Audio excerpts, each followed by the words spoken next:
Bola para frente. Função fática. Galera, a função fática não é difícil, certo? Ela é fácil, mas as pessoas gostam de complicar.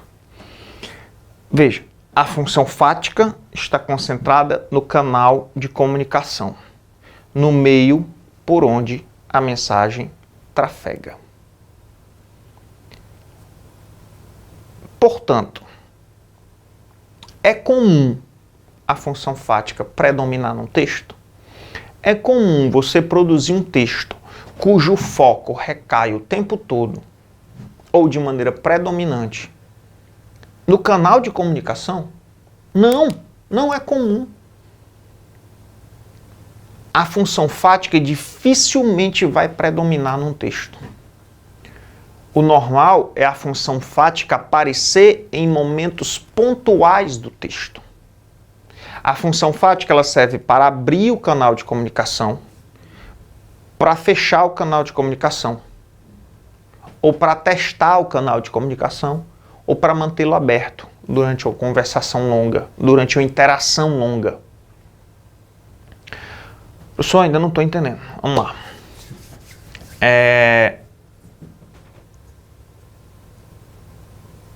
Eu entro em sala de aula para dar minha aula. Eu simplesmente abro a porta, entro e já começo o conteúdo. Eu já começo a transmitir a mensagem de imediato, assim que eu abri a porta e entrei. Não. Primeiro, eu vou abrir o canal de comunicação com os meus receptores, no caso, meus alunos. Oi, pessoal. Tudo bom? Bom dia. Como é que vocês estão? Veja, neste momento, a função fática está se manifestando. Porque neste momento eu estou concentrado no canal de comunicação. Eu estou abrindo o canal de comunicação com os meus receptores. Oi, pessoal, tudo bom? Quando você vai mandar um WhatsApp, você também não começa já transmitindo a mensagem, escrevendo o que você quer, ou informando ou perguntando algo. Você abre o canal de comunicação. Oi, tudo bom? Bom dia. Aí depois, escreve. Esse oi, tudo bom, como vai, bom dia, tudo bem, é função fática. Porque neste momento, o foco é no canal de comunicação. Você está abrindo o canal de comunicação. Então, veja, eu entrei na sala de aula para dar minha aula. Aqui, oi, tudo bom? Bom dia. É função fática. Eu estou abrindo o canal de comunicação. Os alunos responderam, bom dia, professor, tudo bem? Comecei minha aula. Nosso assunto hoje é funções da linguagem, blá, blá, blá, blá, blá. 50 minutos depois, eu terminei a minha aula. Tocou a campainha. Eu viro as costas e vou embora? Não, eu preciso fechar o canal de comunicação. Tchau, pessoal. Até logo. Até semana que vem. Bom dia. Fui. Falou. Hashtag partiu. Aqui eu tenho função fática. Eu estou fechando o canal de comunicação. Ao longo da aula inteira, pode ser que eu não tenha mais focalizado o canal de comunicação em nenhum momento. Eu cheguei, abri o canal de comunicação. Oi, tudo bom? Bom dia. Passei 50 minutos dando a minha aula, tocou a campainha, encerrei a aula, fechei o canal de comunicação. Tchau, até logo, até semana que vem, boa tarde, bom dia, fui, falou, abraço. Fechei o canal de comunicação. Então, em 50 minutos de interação comunicativa, eu usei a função fática 2 vezes. Para abrir o canal de comunicação ou para fechar o canal de comunicação. Pode ser que durante a aula, um aluno lá atrás começou a fazer barulho. Começou a conversar com o colega. Essa conversa do aluno com o colega é um ruído na comunicação, porque começa a atrapalhar a transmissão da mensagem, interfere no canal. Aí eu paro bem aqui. Pessoal, vocês estão me ouvindo?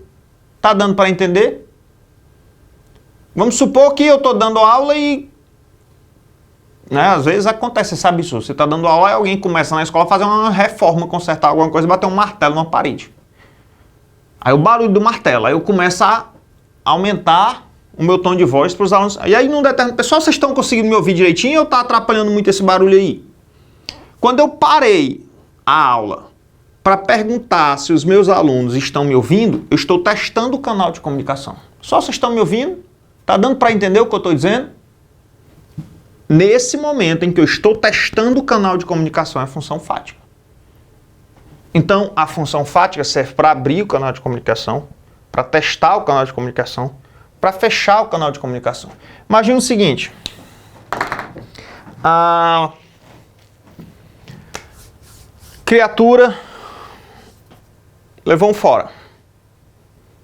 Descobriu que o namorado estava passando chifre nela. Foi interpelar o namorado acabou confessando.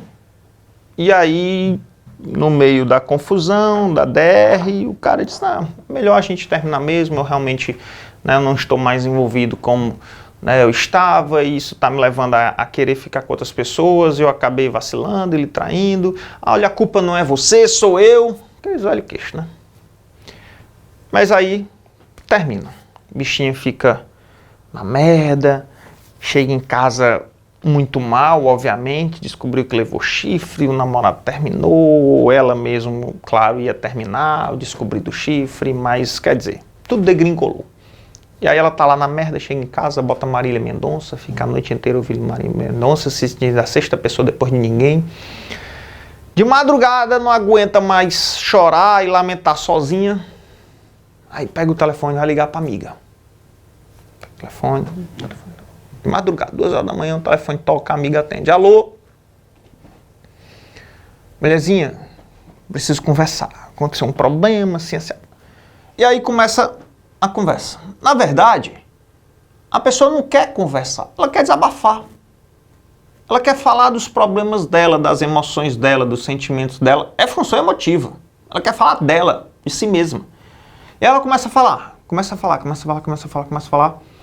E a amiga do outro lado da linha, quieta, calada, muda, não dá um pio. Tem um momento que a fulaninha vai pensar que a ligação caiu. Ou que a outra pessoa dormiu. E aí vai testar o canal de comunicação. Amiga, tu tá aí? Mulherzinha, dormiu. Veja. Enquanto ela está falando de si, dos seus problemas de relacionamento, da sua decepção com o namorado, de todos os projetos que eles fizeram e que agora foram abandonados, de como ele foi cafajeste, tal. É função emotiva. Só que como a amiga tá muda no telefone do outro lado, aí ela interrompe a transmissão da mensagem e testa o canal de comunicação. Mulherzinha, tu tá aí? Amiga dormiu? Isso aqui é função fática. Para evitar que a pessoa precise testar o canal, o ideal é que a amiga fique dando indicações fáticas de que o canal permanece aberto. Como? Então, se eu vou ligar para alguém para desabafar, se claramente o que eu quero é falar de mim, o que eu espero da outra pessoa é que ela fique lá do outro lado só. Sei. Mentira. Ah, safado. Para que servem essas marcações? Quando você está conversando com uma pessoa que a pessoa fica sei, é só para dizer, o canal está aberto, pode continuar. Então esse é fático. Ele indica que o canal de comunicação permanece aberto. Quando você está conversando cara a cara com a pessoa, quando a pessoa fica na sua frente balançando a cabeça em concordância, é função fática. O professor entra na sala, eu vou passar 50 minutos falando para os meus alunos. Se chegar em algum momento que eu parar e vou olhar para a turma, e aí eu percebo, Tá uma lá fazendo as unhas, outro mexendo no celular, outro olhando pro teto contando a cipa da parede. Bem, a comunicação não se estabeleceu aqui entre eu e meus receptores. O mínimo que eu espero é o quê? Que os meus alunos fiquem lá olhando para mim e balançando a cabeça. Quando meu aluno está olhando para mim e balançando a cabeça, ele está me dizendo, pode continuar, professor, o canal de comunicação permanece aberto. A mensagem está saindo de você, emissor, e chegando até mim, receptor. Então esse balançar de cabeça é fático, porque é uma indicação de que o canal de comunicação permanece aberto. Ele não tem outra função a não ser marcar o canal de comunicação, indicar para o receptor que o canal de comunicação permanece aberto. O cara pode estar viajando na maionese, mas quando ele balança a cabeça, o que ele quer é indicar que o canal de comunicação permanece aberto. Certo? Então a função fática dificilmente vai predominar num texto. É muito difícil eu colocar um texto de 5, 6, 10 linhas e a função fática predominar. Quando os vestibulares querem cobrar a função fática dos alunos, o que eles fazem? Eles colocam um texto e fazem um recorte. Na linha tal, no momento tal, ao usar tal marcação linguística. Mas predominar no texto todo é muito difícil. Claro, eu posso encontrar uma tirinha, eu posso encontrar uma charge, um quadrinho, no qual a função fática predomine. Mas não é o comum. É muito difícil a gente achar exercícios que tenham como gabarito correto a função fática, cuja questão cobre a função fática, porque não é comum a função fática predominar nos textos, ok? A função fática, vamos lá. Na função fática, o foco recai sobre o canal de comunicação. Ela se manifesta quando o emissor abre, testa ou fecha o canal de comunicação. Assim, não é comum que a função fática predomine em um texto mais longo. Ela normalmente aparece em momentos pontuais. Olha o que diz o Jacobson. Há mensagens que servem fundamentalmente para prolongar ou interromper a comunicação. Tchau, falou, até mais. Para verificar se o canal funciona. Alô, está me ouvindo? Para atrair a atenção do interlocutor, confirmar sua atenção continuada. Está ouvindo? Ou na dicção shakespeariana, prestai-me ouvidos. E no outro extremo do fio, Enfim, tá aí o Jacobson dizendo com a linguagem mais bonita e até citando Shakespeare, o que eu estava explicando para vocês aqui de maneira mais, vamos dizer assim, vulgar. Ok? Então, função fática, abrir, testar, manter aberto, fechar o canal de comunicação.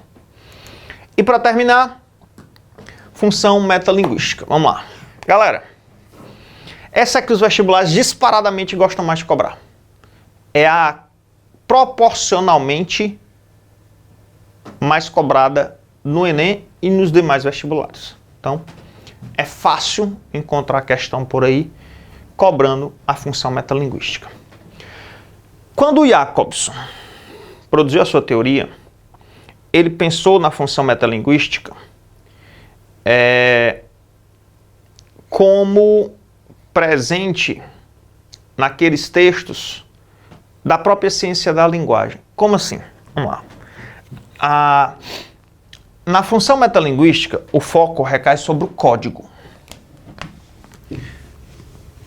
A função metalinguística trata da capacidade que a língua tem de explicar a si própria.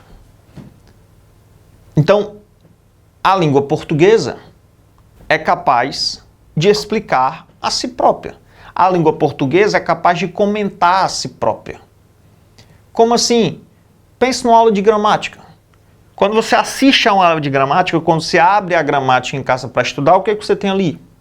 Você tem um texto escrito em língua portuguesa, explicando o funcionamento da língua portuguesa. Metalinguagem. Quando você abre o dicionário, você tem um texto escrito em língua portuguesa explicando o sentido de palavras da língua portuguesa. Então é a língua comentando, explicando a si própria.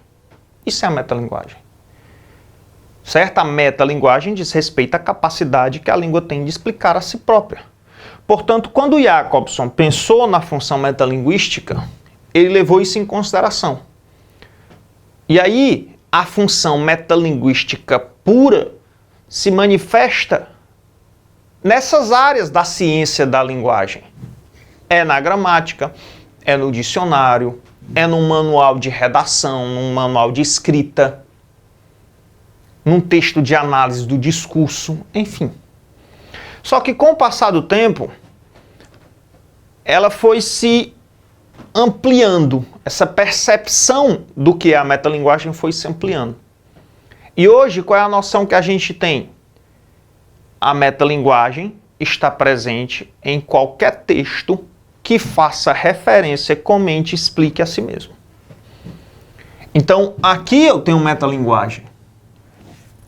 Nesta obra de arte, nesta pintura, eu tenho metalinguagem. O artista pintou as suas próprias mãos, pintando a si mesmas. Que é uma coisa meio surreal, óbvio, porque a mão está solta, né? Não é simplesmente um retrato do ateliê do artista, como vários grandes artistas já fizeram, como o Velázquez já fez, tem um quadro famoso, né? As Meninas, em que o Velázquez pinta a si mesmo, pintando a família real espanhola. Então é metalinguagem. Aqui tem uma pitada também de surrealismo, mas não deixa de ser metalinguagem. A mão desenha a si mesma. Na função metalinguística, o foco recai sobre o próprio código utilizado para a construção do texto. Ou seja, usa-se o código para explicar ou fazer referência a ele mesmo. Manifesta-se predominantemente em gramáticas, dicionários e manuais de redação, mas também está presente em qualquer texto que explore os elementos da própria linguagem com que a mensagem é construída, seja verbal ou não verbal. Então, nada melhor do que a gente ver exemplos. Olha essa tirinha. Ah, a chuva, tenho que agir rápido. Começa a chover, a água vai se acumulando no quadrinho, o quadrinho vai enchendo, o quadrinho já está quase cheio, ele presta a se afogar. Aí o que ele faz? Pega uma borracha e apaga o quadrinho. Quando ele apaga o quadrinho, a água escorre. Em caso de emergência em tirinha, tenha sempre uma borracha. Olha que legal. Para a construção do humor da tira, o autor brincou com os próprios elementos estruturais da tira. O personagem faz referência à própria tira no qual ele está inserido. Ele apaga o desenho do quadrinho que o delimita para que a água escorra. Então, muita metalinguagem aqui. É a metalinguagem que permite a construção do humor da tira, ao brincar com os próprios elementos estruturais. É uma tirinha que faz referência aos próprios elementos estruturais da tirinha. É uma tirinha no qual o personagem se reconhece presente numa tirinha e faz referência à própria tirinha no qual está inserido. Metalinguagem. Olha o Manuel de Barros. Veio me dizer que eu desestruturo a linguagem? Pronto. O cara escreveu um texto falando sobre a relação dele com a linguagem, com o texto. Metalinguagem. Veio me dizer que eu desestruturo a linguagem? Eu desestruturo a linguagem? Vejamos. Eu estou bem sentado no lugar. Vem uma palavra e tira o lugar de debaixo de mim. Tira o lugar em que eu estava sentado. Eu não fazia nada para que uma palavra me desalojasse daquele lugar. E eu nem atrapalhava a passagem de ninguém. Ao retirar debaixo de mim o lugar, eu desaprumei. Ali só havia um grilo com a sua flauta de couro. O grilo feridava o silêncio. Os moradores do lugar se queixam do grilo. Veio uma palavra e retirou o grilo da flauta. Agora eu pergunto, quem desestruturou a linguagem? Fui eu ou foram as palavras? E o lugar que retiraram de debaixo de mim? Não era para terem retirado a mim do lugar? Foram as palavras, pois, que desestruturaram a linguagem, e não eu. Então aí está o Manuel de Barros falando sobre a sua própria relação com a linguagem, com as palavras. Metalinguagem. Um poeta escreve um poema refletindo sobre o fazer poético. Metalinguagem. O poeta é o fingidor, finge tão completamente que chega a fingir que é dor, a dor que deveras sente. Metalinguagem. O cara escreve um samba falando sobre o que é preciso para escrever um bom samba. Vinícius de Moraes. É melhor ser alegre que ser triste, a alegria é a melhor coisa que existe, assim como a luz no coração. Mas para fazer um samba com beleza é preciso um bocado de tristeza, senão não se faz um samba não. Então ele escreve um samba e na letra do samba ele explica o que é preciso para escrever um samba. Metalinguagem. Certo? Uma propaganda que faz referência a si mesmo, uma peça teatral que faz referência a si mesmo, um filme que se passa nos bastidores de um filme. Recentemente saiu agora, já faz um tempinho, né, o último filme do Quentin Tarantino, Era Uma Vez em Hollywood. O protagonista é um ator de cinema e a gente acompanha os bastidores dele gravando seus filmes e suas séries. Então, o filme inteiro é uma reflexão sobre o próprio cinema. O cara fez um filme para refletir sobre o próprio cinema. É um filme bastante metalinguístico. Lembra do filme Deadpool? Lembra que o Deadpool, ele muitas vezes volta-se para a câmera e conversa com o telespectador sobre a própria narrativa, sobre o próprio filme em que está inserido. Ele se reconhece como personagem, ele se reconhece como dentro de um filme e conversa com o telespectador.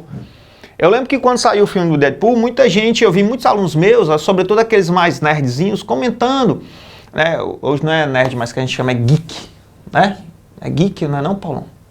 Sim, esse pessoal que gosta dessa cultura de quadrinhos, de videogame, de tal, enfim. No meu tempo a gente chamava de nerd. Eu, como gosto disso também, às vezes sou chamado de nerd por conta desses meus gostos. Mas eu acho que na linguagem dos millennials não é mais nerd, é geek. Enfim. E aí os comentários eram, no Deadpool se rompe, é a quebra da quarta parede. Como se fosse assim a maior novidade do mundo. No Deadpool tem a quebra da quarta parede. O que é a quebra da quarta parede? É quando o personagem se volta para a câmera e conversa com o telespectador, que ele sabe estar lá assistindo aquela narrativa. Pessoal, o Oswald de Andrade já fez isso no teatro na década de 30.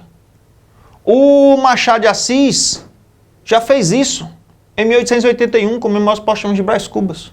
Lembra não? Quando o narrador conversa com o leitor, o que é isso? É um exercício de metalinguagem. Quando o personagem conversa com o telespectador, o que é isso? É um exercício de metalinguagem. Não há nada de novo aí, certo? Então, são essas as 6 funções da linguagem. Função referencial, foco no emissor. Objetividade, denotação, imparcialidade. Função emotiva, foco no...